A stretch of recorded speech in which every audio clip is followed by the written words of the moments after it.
YSR kit పంపిణీ అడ్డుకున్న అంగన్వాడీ కార్యకర్తలు. కర్నూలు జిల్లా కొసిగిలో 15వ సెంటర్ మరియు సజ్జలగూడెం గ్రామంలో 2 సెంటర్ల నందు మహిళా పోలీస్ సమక్షంలో పంపిణీ చేస్తున్న వైఎస్ఆర్ కిట్ను శనివారం అంగన్వాడీ కార్యకర్తలు అడ్డుకోవడం జరిగింది.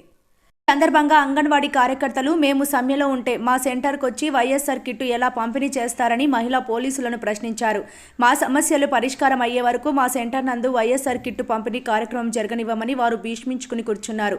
దీంతో చేసేదేమీ లేక మహిళా పోలీసులు వాలంటీర్లు సెంటర్లకు బీగాలు వేసుకుని వెళ్లిపోవడం జరిగింది. ఈ సందర్భంగా anganwadi workers and helpers union నాయకులు, సిఐటియు నాయకులు రాముడు, లుసమ్మ, వరలక్ష్మి, ఎఫ్సి బారాని మాట్లాడుతూ ప్రభుత్వం ఉద్దేశపూర్వకంగా సమ్మెను విచ్ఛిన్నం చేయడానికి సచివాలయ ఉద్యోగులను వాడుకుంటున్నదని, దీన్ని సచివాలయ ఉద్యోగులు గమనించి మా సమ్మెకు సహకారం ఇవ్వాలని వారు కోరారు.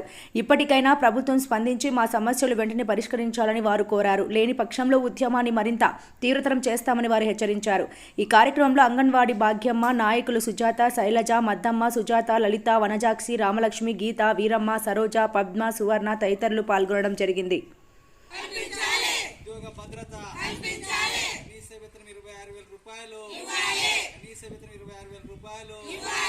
అధికారుల మొండి వైఖరి